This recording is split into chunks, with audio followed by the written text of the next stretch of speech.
ሰላም የተወደዳችሁና የተከበራችሁ የአርሰናል ኢንፎ ፕላስ ተከታታዮቻችን በዛሬ ስፖርታዊ ዜናችን ላይ ከአርሰናል ተጫዋች ዝውውር ጉዳይ ጋር በተገናኘ ያሉ መረጃዎችን አብዴት የሆኑ መረጃዎችን አጋራችኋለሁ። ከቤንጃሚን ሲስኮና ከቪክተር ዮከረስ ጉዳይ ጋር በተገናኘ የምንመለከታቸው ጉዳዮች ይኖራሉ። በክንፍ መስመር ላይ አርሰናል የሚከታተለውን ተጫዋች የሮድሪጎን ጉዳይ በዛሬ ስፖርታዊ ዜናችን ላይ ከምንመለከታቸው ጉዳዮች ውስጥ ይጠቀሳሉ። ከእናንተ ግን እንደተለመደባችሁ ቪዲዮውን ላይክ እያደረጋችሁ እንዲጀምሩልኝ በአክብሮት እየጠየቅኩ ወደ መረጃዎች ያልፋለሁ። አርሰናል በአሁኑ ሰዓት ቪክተር ዮከረስ እና ቤንጃሚን ሲስኮን ጋር በአንድ ጊዜ ውይይት ላይ እንደሚገኝ እየተዘገበ ይገኛል። ይህም ክለቡ በሚቀጥለው ወቅት አጥቂዎችን ማን እንደሚያቆይ የመጨረሻ ውሳኔ እንደሚያስተላልፍ የሚያሳይ ይሆናል። ሁለቱም ስትራይከሮች የዋጋ ስፋትና ደረጃ ከፍተኛ እንደሆነ ተጠቁሟል። ገነርሶች እንግዲህ በዚህ የተጫዋች ሽያጭ ወቅት ሁለቱም አንዳንድ ጊዜ የሚፈራረሙ እድላቸውን እጅግ ከፍተኛ የሆነ ለመምረጥ አሳሳቢነት ውስጥ እንዲገባባቸው አድርጓል። አሁንም ቢሆን አርሰናሎች ቤንጃሚን ሲስኮና ቪክተር ዮከረስን እንደ አማራጭ ነው ሁለቱንም በገበያው ላይ እየተከታተሏቸው እንደሆነ የሚያመላክቱ ምንጮች እየተዘገበ ይገኛል። ዘገባውንም ፉትቦል ኢንሳይደር አስነብቦታል።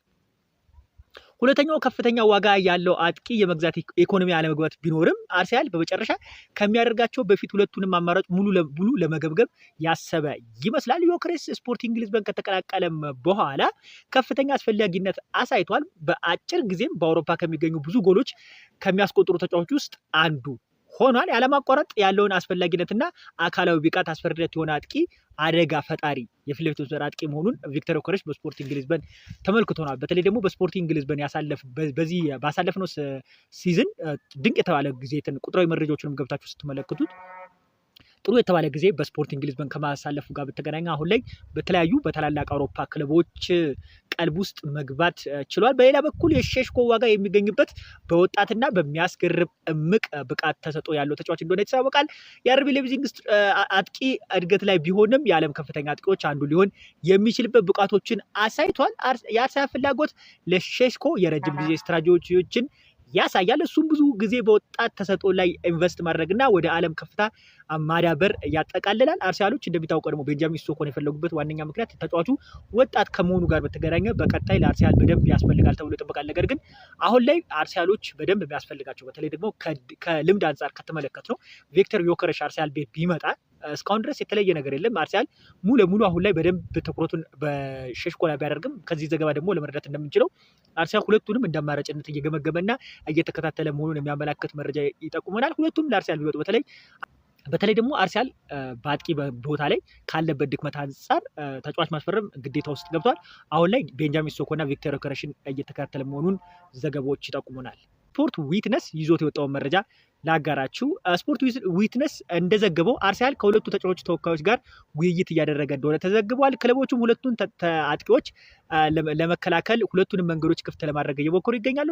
ይህም የሁለቱን አቅጣጫ ስትራቴጂ ወይም ዱዋል ትራክ ኔጎሽሽን የገነርሶች በሚቀጥለው የውድድር ዓመት ወቅት ትክክለኛ አጥቂ ለማምጣት የሚያስችላቸው ትኩረት ያሳያል። ማለት ዱዋል ታርጌቲንግ ኔጎሽሽን ስትራቴጂ ማለት አንደኛው ዝውውር የማይሳካ ከሆነ ወደ አንደኛው ዝውውር ትራንስፈር የማድረግ ማለት ነው። አሁን ለምሳሌ የቤንጃሚን ሲስኮ ሁኔታ አርሰናሎች በቅርበት እየተከታተሉ እንደሆነ ይገኛሉ። ነገር ግን ይህ ዝውውር የማይሳካላቸው ከሆነ ጎን ለጎን የቪክተር ዮከረስን ዝውውርም እየተከታተሉት መሆኑን የሚያመላክት መረጃ ነው። ስለዚህ ዱዋል ትራክ ኔጎሽሽን ስትራቴጂ የሚባለው እንደዚህ አይነት ስራዎች ነው ማለት ነው። ማለት ሁለት ነገሮችን በአንድ ላይ ማስቀጠል ማለት ነው። አንደኛው ዝውውር በማይሳካ ከሆነ ወደ አንደኛው ዝውውር ሽፍት ለማድረግ የሚያስችለን ስትራቴጂ አሁን ላይ አርሰናሎች እየተከተሉ ይገኛሉ። ከሁለቱ ውስጥም የትኛው ተጫዋች ለማይከል አርቴታ ቡድን አስፈላጊነት ተጨማሪ ይሆናል ተብሎ ይጠበቃል። ደጋፊዎችም ከሁለቱ ውስጥ አንዱ ቢያገኙም ይደሰታሉ። ቢሆንም ዮከረስና ሲስኮ የተለያዩ ባህሪያት ቡድን ውስጥ የጨዋታ ዲዛይን ወይም ታክቲካል አጀስትመንት ሊጠይቅ ይችላል። ይህም በመጨረሻ የሚመረጠው ጉዳይ ሊሆን ይችላል ማለት ነው። በተለይ ደግሞ ታክቲካል አጀስትመንት ላይ ከሁለቱ አንጻር የትኛው የተሻለ ነው የሚለውን ነገር በጣም አሁን ላይ ታክቲካሊ አጀስት እያደረጉ ይገኛሉ። ማይክል አርቴታ በተለይ ለታክቲኩ የትኛው ነው የሚጠቅመኝ የሚለውን ነገር በደንብ እየተመለከተ እንደሆነ የሚያመላክቱ መረጃ ይገኛል። ሮድሪጎን የተመለከተ መረጃ ላጋራችሁ። በክንፍ መስመር ላይ አርሰናል ከሚፈልጋቸው ተጫዋቾች ውስጥ ስሙ እየተጠቀሰ ያለው ሮድሪጎ እንደሆነ ይታወቃል። በቅርብ ሳምንታት ታዲያ ተጫዋቹን ለማስፈረም ቼልሲዎችም በዚህ ተጫዋች ዝውውር ጉዳይ ላይ እጃቸውን አስገብቷል። ከዚህ ተጫዋች ዝውውር ጉዳይ ጋር በተገናኘ ታዲያ ምን አዲስ መረጃ ወጣ የሚለውን ነገር እንመልከት። ሮድሪጎ በበርናባው ለቦታው ተፋልሞ ለመቆየት እምነቱ እንዳለው እና ለሪያል ማድሪድ አሳውቋል። ሆኖም ግን የሪያል ማድሪድ አሰልጣኝ ዣቪ አሎንሶ የተጫዋቹ የዓለም ክለቦች ዋንጫ ውድድር ብቻ በቂ ይሆናል ተብሎ ይጠበቃል። ከዓለም ውድድር ጨዋታዎች በፊት ለዚህ ተጫዋች አሁን ውሳኔ ይተላለፋል ተብሎ ይጠበቃል። ነገር ግን ሮድሪጎ በሪያል ማድሪድ ቤት መቆየት ይፈልጋል። አሁን ላይ ትልቅ ጥያቄ ሊሆን የሚችለው ተጫዋቹ በዣቪ አሎንሶ ፕሮጀክት ውስጥ ቦታ ይሰጠዋል የሚለው ነገር ነው። ቦታ የማይሰጠው ከሆነ ግን በክረምት ከሳንቲያጎ በርናባው ከሚለቁ ተጫዋች ውስጥ ስም ዝርዝር ውስጥ ይካተታል። የ24 ዓመቱ የብራዚላዊ ተጫዋች የስፔን ግዙፍ ክለብ ገንዘብ ማግኘት እንደሚፈልግ በሚያስችልበት ዜና የዚህ ሳምንት ከበርናባው እንደሚለቅ እየተወራ ይገኛል። ሪያል ማድሪዶችም ተጫዋቹን ለገበያ ክፍት ማድረግ አሁን ላይ ውሳኔ ከመድረሳቸው በፊት ከተጫዋቹ ጋር ንግግር እንደሚያደርጉም ይጠበቃል። ማርካ ይዞት በወጣው መረጃ መሰረት ሮድሪጎ ወደ ሌላ ቦታ ሊዘዋወር የሚያስችልበት ትራንስፈር ዜናዎች ቢኖሩም በሪያል ማድሪድ እንደገና ለመጫወት ቆርጧልም ሲል ዘግቧል። ተጫዋቹ በተለይ በማርካ ዘገባ መሰረት በሪያል ማድሪድ ቤት ለመቆየትና በሪያል ማድሪድ ቤት በተለይ ደግሞ ለቦታው ለመፋለም ዝግጁ መሆኑን የሚያመላክቱ ነገሮች ይኖራሉ። ነገር ግን በዛ ቦታ ላይ በዣቪ አሎንሶ ተመራጭ አድርጓል የሚለውን ነገር ያሳሰብ ይሆናል። ሆኖም ግን አንዳንድ ማጣሪያዎች አሉ። ሎስ ብላንኮቹ ከጥር ወር ጀምሮ የሮድሪጎ አፈጻጸም በተለይ ደግሞ ጎል ከአጋቡ ጋር በተገናኘ በጣም አስጨንቋቸዋል። ተጫዋቹም በሪያል ማድሪድ ቤት ቆይታው ላይ አጠራጣሪ ያደረገው ቁጥራዊ መረጃዎችን ስንመለከት በተለይ ባሳለፍናቸው ሲዝን ላይ ይህ ተጫዋች ድንቅ አለም ከጎል ጋር በተያያዘ ጎል ለሪያል ማድሪድ ለክለቡ መስጠት ካለመቻሉ ጋር በተገናኘ አሁን ላይ ሪያል ማድሪዶች በዚህ ተጫዋች ላይ ጥርጣሬዎችን እንዲገቡ አድርጓቸዋል። እስካሁን ድረስ ግን ውሳኔ አልተላለፈም። ተጫዋቹን ግን አሁን ላይ በቅርበት ቼልሲ እና አርሰናሎች የሚከታተሉት ክለቦች መሆናቸው ተለይቷል። የሼሽኮን ድርድር በተመለከተ መረጃ ልጨምርላቸው። የአርሰናል አመራሮች ቤንጃሚን ሲሶኮን በገንዘብ ለመግዛት እየተዘጋጁ እንደሆነ ተዘግቧል።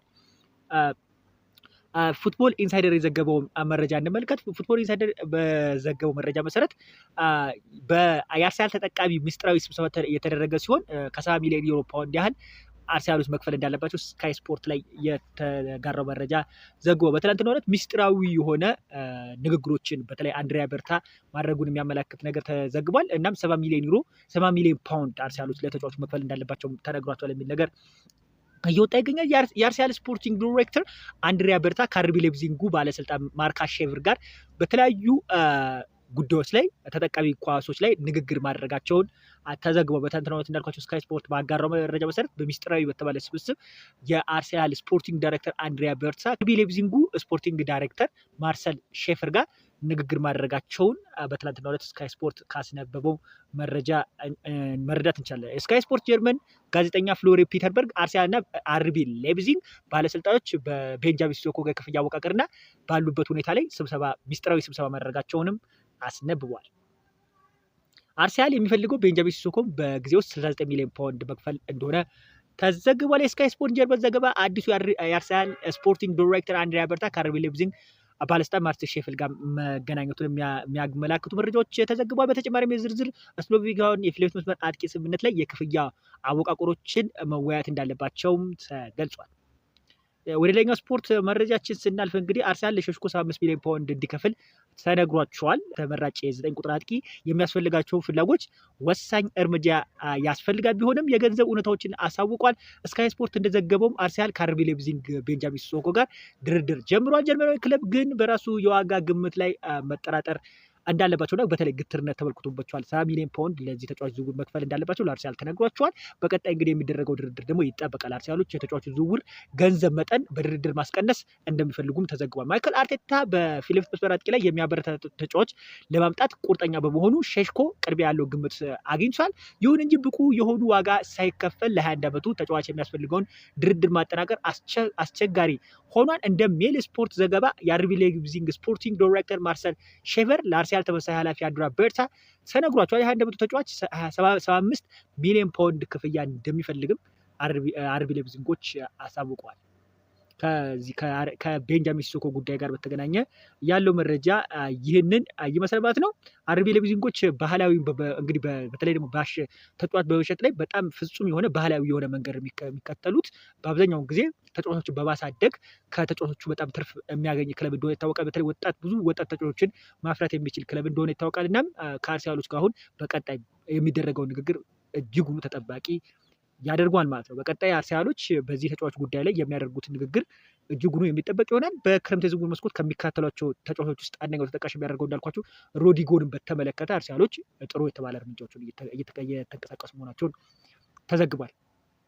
ዛሬ ልመለከት የምፈልገው በስተመጨረሻ አርሰናል በክረምት የዝውውር መስኮት የትኛውን ቦታ ላይ ተጫዋች ማስፈረም አለበት የሚለውን ነገር እንመልከት። በክረምት የዝውውር መስኮት አርሰናል በተደጋጋሚ ዘገባው በተለይ የአርሰናል ስፖርታዊ ዜና ታውቃላችሁ በጣም አሰልቺ ነው እና አሰልቺም ቢሆን አርሰናል በክረምት የዝውውር መስኮት በገበያው ላይ ወጥቶ የትኛው ቦታ ላይ ክፍተት አለበት የትኛውን ክፍተት ቢሸፍን በተለይ ደግሞ በቻምፒዮንስ በአውሮፓ መድረኮች ላይ ድንቅ የሆነ ጊዜን ማሳለፍ ይችላል የሚለው ነገር እንመልከት። ትናንትና ዕለት እንደሚታወቀው ፒኤስጂ ኢንተር ሚላንን 5-0 በማሸነፍ ዋንጫ ማሳካት ችሏል። አርሰናሎች ፒኤስጂ ማሸነፍ የሚችሉ ቢሆን ኖሮ እንግዲህ ዋንጫ የሚበሉበት እድሎችም ኖሯቸው ነበር። ነገር ግን ያው ፒኤስጂ በጣም ጠንካራ ክለብ መሆኑን ተመልክተናል። አርሰናል አሁን ላይ የዘጠኝ ቁጥር ችግራቸውን ለመፍታት በቦርዱም ሆነ በማይክል አርቴታ ታምኗል። ነገር ግን አሁንም ቢሆን ታርጌታቸውን አልለዩም። ዱዋል ስትራቴጂ የተባለ ነገር ነው እየተከታተሉ ያሉት። የገንዘቡ መጠን የቤንጃሚን ሲስኮ የማይሳካ ከሆነ ከቪክተር ዮከረስ ዝውውር እንደሚዞሩ ይጠበቃል። ነገር ግን በትናንትናው ዕለት ከቤንጃሚን ሲስኮ ዝውውር ጉዳይ ጋር በተገናኘ አንድ አዲስ መረጃ ወጥቷል። ቤንጃሚን ሲስኮን ለማስፈረም ማንቸስተር ዩናይትዶች ፍላጎት እንዳላቸውና ተጫዋቹን ለማስፈረም በተለይ ደግሞ በማንቸስተር ዩናይትድ ስፖርቲንግ ዳይሬክተር መልማዮች ውስጥ ስም ዝርዝር ውስጥ ቤንጃሚን ሲስኮ እንደሚካተትና በቀጣይ ቤንጃሚን ሲስኮን ለማስፈረም ከአርሰናሎች ጋር ፉክክር ውስጥ እንደሚገቡ ተዘግቧል። ምክንያቱም ቪክተር ዮከረስ ቻምፒዮንስ ሊግ ያለው ክለብ ነው የሚሄደው ስለተባለ ይህም ተጫዋች ቪክተር ዮከረስ በማንቸስተር ዩናይትድ በአጥቂ መስመር ላይ ታርጌት ውስጥ ያለ ተጫዋች እንደሆነ ይታወቃል። አሁን ላይ ደግሞ ቤንጃሚን ሲስኮን ለማስፈረም ማንቸስተር ዩናይትዶች ለመንቀሳቀስ ማሰባቸውን የሚያመላክቱ መረጃዎች እየወጡ ነበረ። ቪክተር ዮከረስን በተመለከተ ደግሞ ቼልሲዎች ተጫዋቹን ለማስፈረም ባሳለፍናቸው ጥቂት ቀናቶች ውስጥ እያሰቡ ናቸው እና ይፋ የሆነ ድርድሮችን ለማድረግ ማሰባቸውን የሚያመላክቱ መረጃዎች ወጥቷል። በዛሬ ዕለት እንደምታውቀው የዝውውር መስኮት ተከፍቷል። ጁን 1 ላይ እንዳልኳችሁ ጁን 1 ይከፈታል ብያችሁ ነበረ። ማስፈረም ይቻላል። በይፋ ተከፍቷል ለ10 ቀን። የዝውውር መስኮት ከ10 ቀን በኋላ ደግሞ ተመልሶ ይዘጋል። የክለቦች ዋንጫ ጨዋታ ስላለ እንግዲህ ከ10 ቀን በኋላ ደግሞ ተመልሶ ይዘጋል። ስለዚህ በዚህ የተጫዋች ዝውውር ጉዳዮች አርሰናል የትኛውን ችግሩን መቅረፍ ይችላል የሚለው ነገር በመጀመሪያ ቅድሚያ የሚሰጠው በአርሰናል ቤት የአጥቂ መስመር ነው። ከአጥቂ መስመር በኋላ ደግሞ አርሰናሎች ያለባቸው ክፍተቶች በክንፍ መስመር ላይ እንደ አማራጭነት ተጫዋቾችን ይመለከታሉ። እስካሁን ድረስ አርሰናል ታርጌት አድርጎ የሚከታተሏቸው ተጫዋቾች ውስጥ ሮድሪጎ ይካተተበታል። ሮድሪጎን በተመለከተ ደግሞ የወጣው መረጃ ሮድሪጎ በሳንቲያጎ ቦርነማው ለመቆየት መወሰኑን የሚያመላክት ነገር ከማርካ ከወደ ስፔን ተዘግቧል። ነገር ግን ዣቪ አሎንሶ ውሳኔ ያሳድራል ማለት ነው። ተጫዋቹ በተለይ ከአፈጻጸም ጋር በተገናኘ በተለይ ደግሞ ከጥራት ጎል ጀነሬት ከማድረግ ጋር በተገናኘ ተጫዋቹ ለሪያል ማድሪድ የሰጠው ነገር በሪያል ማድሪድ ቤት ደስታን አልሰጠም። እስካሁን ድረስ ግን የትኛውም ክለብ ለተጫዋቹ 100 ሚሊዮን ዩሮ መክፈል እንዳለባቸው ተነግሯቸዋል። አርሰናል እስከዚህ ድረስ ይከፍላሉ የሚለው ነገር አጠራጣሪ ነው። ቼልሲዎች በቅርብ ሳምንታት ጥሩ የተባለ ርቀቶችን በዚህ ተጫዋች ዝውውር መሄዳቸውን የሚያመላክት መረጃዎች ሲዘገቡ ነበረ። ከአርሰናል ተጫዋች ዝውውር ጉዳይ ጋር በተገናኘ ይዤላችሁ የወጣሁት መረጃ ይመስላል። በሌላ ቪዲዮ እስክንገናኝ መልካም ጊዜ ተመኘሁ።